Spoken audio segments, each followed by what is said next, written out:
Hello everyone, pharmacy वाला में आपका स्वागत है। मेरा नाम है आकाश। आज हम बात करने वाले हैं बायोकेमिस्ट्री के बहुत ही इंपॉर्टेंट टॉपिक के बारे में, जिसका नाम है बायोमोलिक्यूल्स। बट उसको समझने से पहले थोड़ा हम ये जान लेते हैं कि बायोकेमिस्ट्री होता क्या है और बायोकेमिस्ट्री में हम किस चीज़ की स्टडी करते हैं। बहुत ही सिंपल वे में हम इस चीज़ को समझेंगे।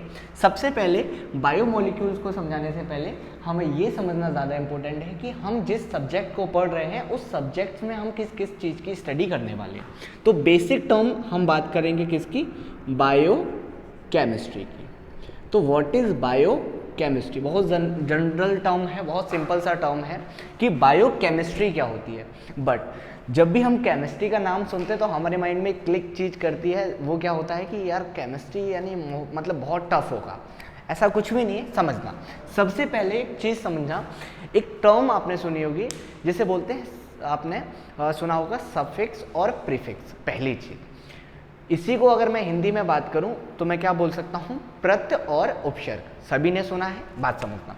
हमें क्या करना है, हमें इस वर्ड में सिलेबल निकालने हैं। इस वर्ड्स को दो पार्ट में ब्रेक करना है। बहुत ही सिंपल हो जाएगा समझना।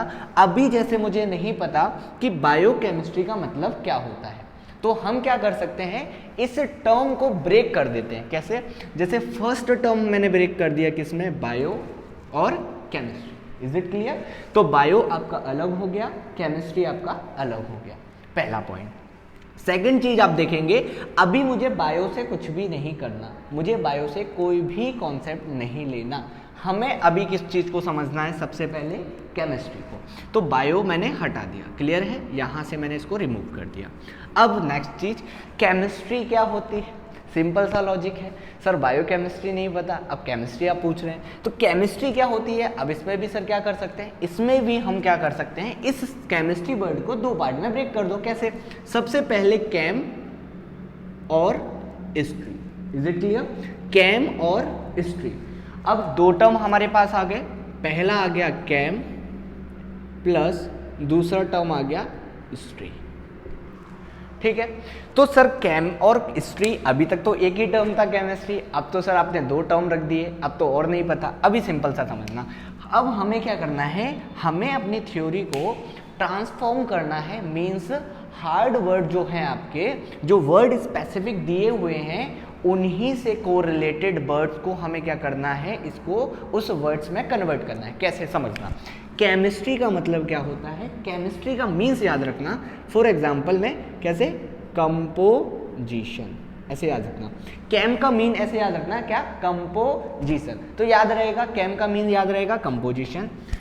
सेकंड, स्ट्री का मतलब क्या सर, स्ट्री का याद रखना मतलब स्ट्रक्चर। क्लियर हुआ?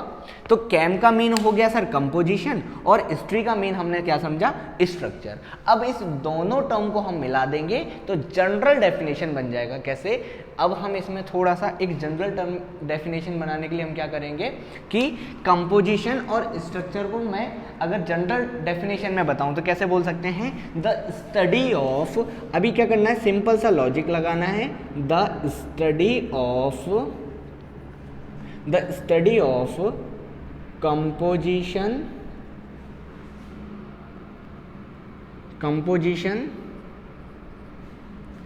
and structure of। अब केमिस्ट्री में जनरली हम क्या पढ़ते हैं, एटम्स पढ़ते हैं, मॉलिक्यूल्स पढ़ते हैं, कंपाउंड्स पढ़ते हैं। तो वी कैन से कि sir the study of composition and structure of atoms, molecules and compounds. Clear हो गया? तो एक जनरल टर्म हमने एक जनरल टर्म से हमने इस डेफिनेशन को बना लिया। क्या? अभी हमारे पास केमिस्ट्री था, अब केमिस्ट्री को हमने कन्वर्ट कर लिया दो ब्रेक पार्ट्स में, एक कैम हो गया, दूसरा स्ट्री हो गया। तो अब हमने इसको सिंपल सा डेफिनेशन में कन्वर्ट कैसे किया, कैम को कन्वर्ट किया हमने कंपोजिशन में और स्ट्री को कन्वर्ट किया हमने स्ट्रक्चर में। तो डेफिनेशन बन गई, the study of composition and structure of atom, molecules and compound is known as chemistry. Is it clear? Sir ये तो हो गया क्लियर कि केमिस्ट्री का जनरल मीन क्या होता है। ठीक, अब हम बात करते हैं बायो केमिस्ट्री की। समझना, बायोकेमिस्ट्री की बात करते हैं, इसको मैं रफ कर देता हूँ। बायोकेमिस्ट्री में क्या हो जाएगा, अभी केमिस्ट्री का टर्म तो सभी में सेम रहेगा ना। देखो कोई भी चीज़ याद रखना, जब केमिस्ट्री की बात आ रही है तो केमिस्ट्री का मीन सेम ही रहेगा, बट जब बायो टर्म उसके आगे लग जाएगा तो थोड़ा सा उसका टर्मोलॉजी चेंज हो जाएगा, उसकी डेफिनेशन क्या हो जाएगी, थोड़ी सी चेंज हो जाएगी। अभी मैंने यहाँ पे क्या लगा दिया, बायो केमिस्ट्री। अब केमिस्ट्री का मतलब कहीं ना कहीं आपके माइंड में ये चीज़ तो जरूर आ रही है कि सर ने बताया था केम का मतलब कंपोजिशन और स्ट्री का मतलब स्ट्रक्चर, तो मतलब बायोकेमिस्ट्री में भी हम कंपोजिशन और स्ट्रक्चर की बात करेंगे। माइंड में क्लियर हुआ सभी को। अब बात किसकी आ रही है सर, बायो की आ रही है। बायो टर्म बहुत सिंपल टर्म है, बायो की वजह से हमने 12th में बायो लिया था। बायो में हम समझते हैं, जब हम बायो की बात करते हैं तो बात किसकी आती है, लिविंग की। बात किसकी आती है, लिविंग्स की बात आती है। लिविंग्स में भी जनरली हम 3 कैटेगरी को ले लेते हैं। एक होता है प्लांट, एक होता है आपका एनिमल्स और एक होता है आपका ह्यूमन। अब समझना, बायोकेमिस्ट्री हम जो पढ़ रहे हैं उसमें ना हम प्लांट की बात कर रहे हैं, ना ही एनिमल्स की बात कर रहे हैं, हम बात कर रहे हैं किसकी, ह्यूमंस की। Is it clear? तो सिंपल सा है कि सर एक कॉन्सेप्ट क्लियर हो गया कि ना तो प्लांट की बात की हमने, ना एनिमल्स की। बात किसके की हमने, ह्यूमंस की। अब इसको मैं हटा देता हूँ, रफ कर देता हूँ, यानी कि यहाँ पर जो बायोकेमिस्ट्री की बात हो रही है वो बात हो रही है किसकी, ह्यूमन की बात हो रही है। तो हम अब जनरल डेफिनेशन की बात करें तो क्या बोल सकते हैं सर, बायोकेमिस्ट्री में हम जनरली बायोकेमिस्ट्री में हम जनरली क्या करते हैं, लिविंग टिश्यूज में जो बायोमोलिक्यूल्स प्रेजेंट होते हैं उनकी स्टडी करते हैं, यानी कि वी कैन से उनके कंपोजिशन की और स्ट्रक्चर की स्टडी करते हैं। Is it clear? तो जनरल टर्म समझना। अब आ जाते हैं किस पे, जो हमारा मेन टॉपिक है जिसका नाम है बायोमोलिक्यूल्स। आ जाते हैं बायोमोलिक्यूल्स, सिंपल सा समझना। बायोमोलिक्यूल्स क्या होता है, बायोमोलिक्यूल्स का मीन होता है all organic carbon compound in living tissue is called biomolecules। Clear है? मैंने क्या बोला कि all organic carbon compound in living body in living tissue is called biomolecules. Means जितने भी ऑर्गेनिक कार्बन कंटेनिंग कंपाउंड जो होते हैं उनको हम क्या बोलते हैं, बायोमोलिक्यूल्स। सर हमने ऑर्गेनिक टर्म का यूज क्यों किया, डायरेक्टली भी बोल सकते थे कि sir all carbon containing compound in human body is known as biomolecules. तो यहाँ पर क्या होता, थोड़ा सा गलत हो जाता, क्योंकि CO2 भी कार्बन कंटेनिंग कंपाउंड है, but it comes under the inorganic chemistry, इसीलिए हमने स्पेसिफिक टर्म का यूज किया जिसका नाम है organic carbon compound. Is it clear? चलो इतना तो क्लियर हो गया सभी को। आगे बात करते हैं कि सर बायोमोलिक्यूल्स कितने प्रकार के होते हैं, क्या होते हैं, कैसे आगे मतलब थोड़ा सा कंटिन्यू करते हैं इसको। बायोमोलिक्यूल्स जनरली जो होते हैं आपके, ये 2 टाइप के होते हैं।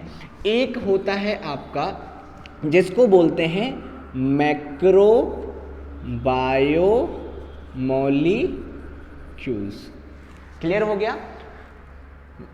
Macro biomolecules. सेकेंड वन क्या है आपका, जिसका नाम है माइक्रो बायोमोलिक्यूल्स।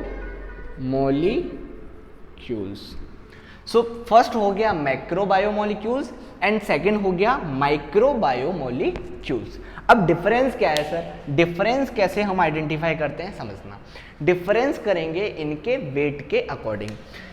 जैसे अगर मैं मैक्रो मॉलिक्यूल्स की बात करूं तो मैक्रो मॉलिक्यूल्स का वेट जो होता है वो आपका 800 डाल्टन से ज़्यादा होता है, 800 डाल्टन से ज़्यादा होता है। बट हम यहाँ पर 1000 डाल्टन भी कंसीडर करते हैं। मीन्स अगर किसी बायोमोलिक्यूल्स का वेट 1000 डाल्टन से ऊपर है तो हम उसको क्या बोलेंगे, मैक्रो बायोमोलिक्यूल्स। क्लियर है। और अगर हम माइक्रो बायोमोलिक्यूल्स की बात करें तो इसमें जो वेट होता है वो 18 डाल्टन से 800 डाल्टन बोल सकते हैं, यानी जो बायोमोलिक्यूल्स 18 डाल्टन से 800 डाल्टन्स की रेंज में आते हैं उसको हम माइक्रो बायोमोलिक्यूल्स बोलते हैं, और जो 1000 डाल्टन से नीचे आते हैं उनको भी हम क्या बोलते हैं, माइक्रो बायोमोलिक्यूल्स। क्लियर है। तो इसके अकॉर्डिंग हम क्या कर सकते हैं, आइडेंटिफाई कर सकते हैं कि माइक्रोमोलिक्यूल्स है या मैक्रोमोलिक्यूल्स है। क्लियर हो गया। अभी एग्जाम्पल देख लेते हैं फिर आगे चलते हैं। थोड़ा सा एग्जाम्पल देखेंगे। मैक्रो के एग्जाम्पल्स में अगर मैं बात करूं तो मैं बात करता हूं किसकी, पहले सबसे पहले कार्बोहाइड्रेट की। क्लियर है। मैक्रो बायोमोलिक्यूल्स में हम बात करते हैं तो किसकी बात कर रहे हैं, कार्बोहाइड्रेट की। कार्बोहाइड्रेट आपका क्या है, मैक्रो बायोमोलिक्यूल्स है।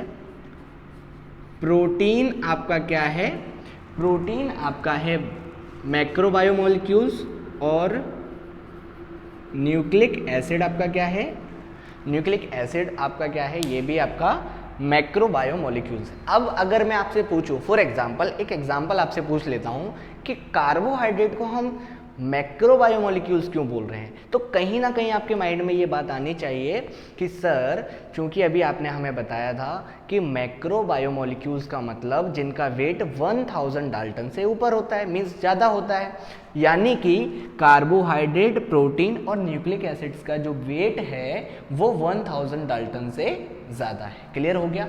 दूसरी बात, कार्बोहाइड्रेट, प्रोटीन और न्यूक्लिक एसिड को हम पॉलीमर भी बोलते हैं। क्या बोलते हैं, पॉलीमर। Is it clear.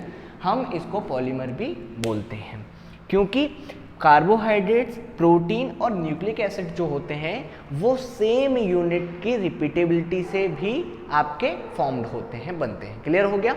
आगे चलते हैं। सर एक चीज़ समझ में नहीं आई, सर कार्बोहाइड्रेट लिख दिया आपने, प्रोटीन लिख दिया, न्यूक्लिक एसिड लिख दिया, बट लिपिड नहीं लिखा। बहुत सारे बच्चे कंफ्यूज रहते हैं कि सर लिपिड जो है आपका वो मैक्रो है या माइक्रो है। तो आज मैं क्लियर कर देता हूँ, लिपिड जो होता है आपका, याद रखना, वो आपका किस में आता है, वो आता है माइक्रो बायोमोलिक्यूल्स में। लिपिड आपका किस में आता है, माइक्रो बायोमोलिक्यूल्स में। दूसरी चीज, और कौन कौन से एग्जाम्पल्स हो सकते हैं सर माइक्रो बायोमोलिक्यूल्स के, तो अमाइनो एसिड्स किस में आते हैं आपके, अमाइनो एसिड्स आपके आते हैं माइक्रो बायोमोलिक्यूल्स में। ग्लूकोज, फ्रक्टोज, ये सब आपके किस में आते हैं, माइक्रो बायोमोलिक्यूल्स में आते हैं। और आपका न्यूक्लियोटाइड, न्यूक्लियोटाइड भी किस में आता है आपका, ये भी आता है आपका माइक्रो बायोमोलिक्यूल्स। तो जनरली आप अगर स्क्रीनशॉट लेना चाहें तो ले सकते हैं इसका, बायो माइक्रोमोलिक्यूल्स और मैक्रोमोलिक्यूल्स का दोनों ही मैंने डिफ्रेंशिएट कर दिया। अब डिफ्रेंशिएट के लिए यूनिट लिख लेना, माइक्रोमोलिक्यूल्स में लिखते हैं 18 से 800 डाल्टन। क्लियर है। अगर विजिबल नहीं हो तो मैं बोल रहा हूँ, थोड़ा सा इशू है थोड़ा सा। सेकंड, यहाँ पर क्या होगा, 1000 डाल्टन। क्लियर है। 1000 डाल्टन से ज़्यादा, अब मीन्स 1000 डाल्टन से ज़्यादा होगा तो मैक्रो, और 1000 डाल्टन से कम होगा मीन्स 18 से 800 की रेंज में होगा तो किस में आएगा आपका, ये आएगा आपका माइक्रो बायोमोलिक्यूल्स में। तो ये हुआ हमारा क्या, बायो माइक्रोमोलिक्यूल्स और मैक्रोमोलिक्यूल्स के बारे में। अब हम थोड़ा सा एक एक्सपेरिमेंट है जो एनसीईआरटी में है, वो एक्सपेरिमेंट को थोड़ा सा समझेंगे फिर आगे कंटिन्यू करते हैं। क्लियर है। तो देखते हैं जो एक्सपेरिमेंट है उसमें हम समझेंगे थोड़ा सा एक डिफरेंस है, आपको मैं बता रहा हूँ जनरली वो डिफरेंस क्या होता है, वो एक्चुअली आपका एक एक्सपेरिमेंट समझेंगे, समझना। फॉर एग्जाम्पल इस टाइप का मैंने एक मोटर और पिस्टल्स ले लिया मैंने। Is it clear.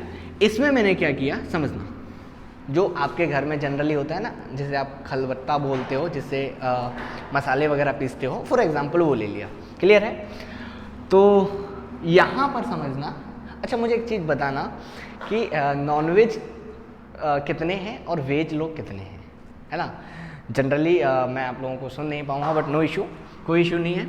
समझना, माइंड मत करना अगर आप वेज भी हैं, आई एम ऑल्सो वेजिटेरियन, तो कोई इशू नहीं है। समझना, यहाँ पर मैंने क्या ले लिया, यहाँ पर एक नॉनवेज का पीस ले लिया, इसमें यहाँ पर मैंने क्या ले लिया, एक नॉनवेज का पीस ले लिया। क्लियर हो गया? इसका मैंने इसको यहाँ पर ले लिया। अब फॉर एग्जाम्पल से नॉनवेज का पीस क्यों लिया आपने?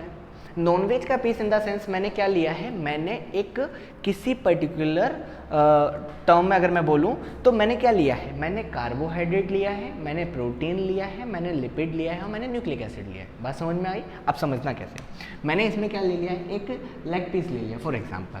इसमें मैंने क्या किया, इसमें मैंने एक एसिड मिलाया जिसका नाम है क्या, एसिटिक एसिड। समझना, जिसका नाम क्या है, एसिटिक एसिड। बट हमें यहाँ पर एसिटिक एसिड नहीं लेना है, हमें यहाँ पर लेना है ट्राई क्लोरो एसिटिक एसिड। अब समझना, बहुत सिंपल वे में बताऊंगा कि जनरल फॉर्मूला क्या होता है ट्राई क्लोरो एसिटिक एसिड का। बहुत सारे बच्चे कंफ्यूज होते हैं। सबसे पहले ट्राई क्लोरो एसिटिक एसिड को भूल जाओ, अभी याद रखना क्या, एसिटिक एसिड। अब एसिटिक एसिड का फॉर्मूला तो पता होगा ना। एसिटिक एसिड का फॉर्मूला जनरली क्या होता है, CH3COOH। COOH means carboxylic acid. आपका जब CH3 से अटैच होगा उसको हम क्या बोलेंगे, एसिटिक एसिड। तो CH3 प्लस COOH। क्लियर हो गया? अब समझना, CH3 और COOH, इसको क्या बोलेंगे, इसको हम बोलेंगे एसिटिक एसिड। क्या बोलेंगे इसको, एसिटिक एसिड। बट हमें क्या लेना है, हमें लेना है try chloro acetic acid. Sir simple है, ट्राई क्लोरो सिर्फ रह गया, बाकी तो सब ले लिया हमने। क्या ले लिया, एसिटिक ले लिया और एसिड ले लिया। अब ट्राई क्लोरो का मीन क्या होता है, ट्राई का मतलब 3, क्लोरो का मतलब क्लोरीन। तो बन जाएगा कैसे, यहाँ पर जो H3 दिख रहा है आपको, इसको यहाँ से रिमूव कर दो और यहाँ पर लगा दो क्या, Cl3। क्लियर हो गया? तो क्या हो गया, CCl3COOH। तो जनरल फॉर्मूला हमने क्या ले लिया, CCl3COOH। ये बन गया हमारा क्या, try chloro acetic acid. Simple. चलो अब हमने क्या किया, इस ट्राई क्लोरो एसिटिक एसिड को हमने किस में ले लिया, हमने इस लेग पीस में मिक्स कर दिया। समझना, हमने इस ट्राइक्लोरो एसिटिक एसिड को इसमें मिक्स कर दिया। मिक्स करने के बाद हमने इसको क्या किया, इसको हमने अच्छे तरीके से पीस लिया, इसकी चटनी बना ली। क्लियर है? अब समझना, इसकी हमने चटनी बना ली। अब ये मत बोलना सर खा लो या सर हमें दे दो, है ना, तो मैं तो वेजिटेरियन हूँ। खैर अभी यहाँ पे क्या समझना, यहाँ पर हमने इसकी चटनी बना ली। अब चटनी बनाने इन द सेंस किया क्या हमने, अब हमने इसको क्या किया, हमने एक छन्नी की मदद से, हमने इसको एक छन्नी की मदद से क्या किया, इसको छान लिया। हमने इसको इस छन्नी से पास कराया। छन्नी से पास कराने में क्या हुआ, छन्नी से जब हम इसको पास कराएंगे तो जो आपका इनसॉल्युबल पार्ट होगा, जो आपका इसका इनसॉल्युबल पार्ट होगा उस एसिडिक एसिड में, वो आपका यहाँ पर रिटेन हो जाएगा। क्लियर है? रिटेन यानी यहाँ पर आपका कलेक्ट हो जाएगा, और जो आपका सॉल्युबल पार्ट होगा वो आपका यहाँ से आपका इस वाले पार्ट में आपका कलेक्ट हो जाएगा। कहानी क्लियर है? समझना, मैंने क्या बोला कि जब मैं इसको पास कराऊंगा इस सीब से, तो उस टाइम पे क्या होगा, ये जो रिटेंशन वाला पार्ट है ये कैसा था, इनसॉल्युबल था, इनसॉल्युबल पार्ट था। ठीक है, तो इसको बोलूंगा इनसॉल्युबल पूल, इनसॉल्युबल पूल। नीचे जो है आपका ये क्या है, आपका सॉल्युबल पूल। क्लियर हो गया? हुआ क्या सर, सर हुआ क्या, यहाँ से आपने इसको जब सीब से पास, जब छन्नी से पास कराया, उस टाइम पे क्या हुआ, जो रिटेंशन हुआ दैट इज इनसॉल्युबल पूल, और जो आपका पास हो गया बोला सॉल्युबल पूल। अभी समझना, यानी कि जो बड़े मॉलिक्यूल्स थे जो बड़े मॉलिक्यूल्स थे वो आपके यहाँ पर आकर रिटेंशन हो गया, जो बड़े मॉलिक्यूल्स थे उनका रिटेंशन यहाँ पे हो गया। अब बड़े कौन कौन से थे अभी मैंने जस्ट बताया था। फर्स्ट जिसका नाम था क्या, कार्बोहाइड्रेट, कार्बोहाइड्रेट, क्लियर है। सेकंड जिसका नाम था क्या, न्यूक्लिक एसिड। थर्ड जिसका नाम क्या था, प्रोटीन। यही थे बड़े मॉलिक्यूल्स। लेकिन एक चीज याद रखना, यहां पर आपका एक और बायोमॉलिक्यूल्स है जो इनसॉल्युबल पूल वाले पार्ट में रिटेन होता है, जिसका नाम है क्या, लिपिड। जिसका नाम क्या है, लिपिड। अब सर आप ये बताइए, अभी आपने ये बोला था कि बायोमॉलिक्यूल्स जो बड़े होते हैं वो ही यहाँ पर रिटेन होते हैं, क्योंकि प्रोटीन, कार्बोहाइड्रेट और न्यूक्लिक एसिड बड़े थे, क्योंकि मैक्रो वाले पार्ट में आ रहे थे। सर लिपिड कैसे आया, इसका एक कॉन्सेप्ट है, मैं आपको आने वाली वीडियो में बताऊंगा कि लिपिड जो होता है आपका जनरली वो होता तो माइक्रो मॉलिक्यूल से, मींस माइक्रो बायोमॉलिक्यूल से, बट जब हम इस एक्सपेरिमेंट को करते हैं उस एक्सपेरिमेंट के टाइम पर ये जो लिपिड होता है ये यहाँ पर रिटेन हो जाता है, यानी इनसोल्युबल पूल वाले पार्ट में वो आ जाता है। तो उसी को हम आगे वाली वीडियो में, आने वाली वीडियो में समझेंगे, क्लियर है। यहाँ पर क्या होगा सर, सिंपल सा है, अमाइनो एसिड्स होंगे, अमाइनो एसिड्स होंगे सर, न्यूक्लियोटाइड होंगे, न्यूक्लियोटाइड होंगे, और सर क्या होगा, ग्लूकोज हो सकता है सर, फ्रक्टोज हो सकता है, ईटीसी। यानी कि जो भी आपके जो माइक्रोमोलिक्यूल्स हैं वो आपके कहाँ पर आ जाएंगे, यहाँ पर आ जाएंगे। सर इस पूरे एक्सपेरिमेंट का मेन मतलब अगर हम पूछें, कंक्लूजन अगर हम पूछें तो वो क्या होगा, ये चीज़ तो आपने हमें पहले भी बता दी थी कि सर ये आपके ये मैक्रो होते हैं, ये माइक्रो होते हैं। यहाँ पर समझने वाली बात ये है कि सिंपल सा कॉन्सेप्ट है जो हमें फोकस करना है जिस चीज़ पे, जिसको हमें देखना है, जिसका नाम है क्या, लिपिड। हमें सिर्फ लिपिड के बारे में जानना था कि सर लिपिड जो होता है वो होता तो माइक्रो बायोमॉलिक्यूल्स है, बट जब ये एक्सपेरिमेंट करते हैं तो उस कंडीशन में ये यहाँ पर रिटेन क्यों हो जाता है, उसको समझने के लिए मैंने आपको ये समझाया। आगे हम अगली नेक्स्ट वीडियो में आगे मैं कंटिन्यू करूँगा, बताऊँगा आपको कि लिपिड क्यों यहाँ पर रिटेन हो गया, क्योंकि ये आपका माइक्रोमोलिक्यूल्स में आता है, 1000 डाल्टन से वेट कम होता है इसका। बहुत सारी बातें हम आगे इस वाली वीडियोस में करने वाले हैं। कार्बोहाइड्रेट्स क्या होता है, प्रोटीन्स क्या होते हैं, न्यूक्लिक एसिड्स क्या होते हैं, सारी चीज़ें हम डिटेल में पढ़ने पाते हैं। तो आज के लिए इतना ही सफिशिएंट है ना। बाकी मैं ये बिल्कुल नहीं कहूँगा कि मेरी वीडियो को लाइक करो, सब्सक्राइब करो, बट सिंपल सी रिक्वेस्ट ये रहेगी कि मेरा वीडियो बनाने का पर्पज़ ये है कि जो बच्चे इन कॉन्सेप्ट्स को नहीं समझ पा रहे हैं ये वीडियो वहाँ तक पहुँचे, और अगर वो इस कॉन्सेप्ट को समझ लेते हैं मेरे वीडियो के द्वारा तो मैं ये समझूंगा कि मेरा इस वीडियो को बनाने का पर्पज़ जो है वो पूरा हो गया। मुझे कोई इशू नहीं है अगर आप सब्सक्राइब नहीं करते हैं, आप मेरी वीडियो को लाइक नहीं करते हैं, बट मैं रिक्वेस्ट यही करूँगा कि प्लीज़ मेरी वीडियो को वहाँ तक शेयर करिए जहाँ तक इस वीडियो की नीड है। धन्यवाद।